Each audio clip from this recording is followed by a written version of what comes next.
Well, the Babylonian actually inherited a lot from the Sumerians around 2600 BC.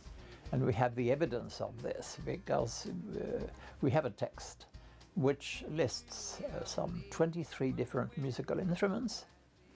It lists the 9 strings of presumably a lyre.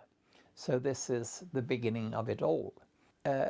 Then they started to think about writing down a theory, what the strings are called, and the value of the name for these strings, and how they are placed. And then there were ideas about names amounting to series of pitches. And then there were quantification of music with numbers.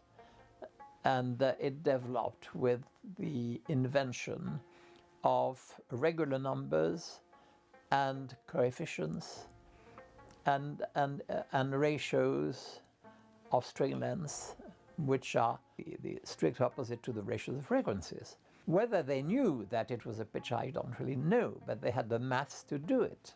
The temple library of Nippur, which was excavated by Hilprecht, he discovered over 5,000 tablets, and among them mathematical texts, which are very important, in which he discovered a series of numbers, and particularly one going from 36 to 81, and with special numbers in between. And these actually correspond to lengths of notes, of pitches of strings, but also a frequency. And if you use these numbers and multiply them, I did the experimentation by 11, just to match our modern idea of music, it gives us the perfect scale with an A at 440 Hertz, which is the A we use today. So whether they knew frequency, it's difficult to appreciate. But of course, if you are a musician and you you pluck a string and you put your finger on it, you feel the vibrations. And of course, a lower pitch will give you a slow variation, and treble, a faster vibration. From this, they could have, it could have been tangible for them, you know, that they would have found something. And of course, they might have associated the numbers with these feelings they had.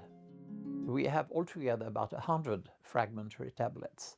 So the most important tablet, it gives intervals on with numbers, and they give names for each of these intervals. For instance, 1, 5, the name is Nishturi. And that was it. This is how they build the system. So they use incipits, that is fragments of a text, of a melody, to indicate the nature of intervals. This is what happens today, and has happened for quite a while, with the makam music of the Middle East. We know through advanced researches in neurology that our brains have a preference to listening to certain intervals.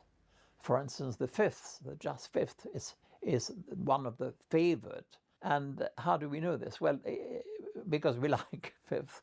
But secondly, technically, it's determined by the fastness, by the speed at which from the ear it reached the inner cortex. And this is the speed at which these intervals are transmitted to our brain that determines our liking or dislike for an interval.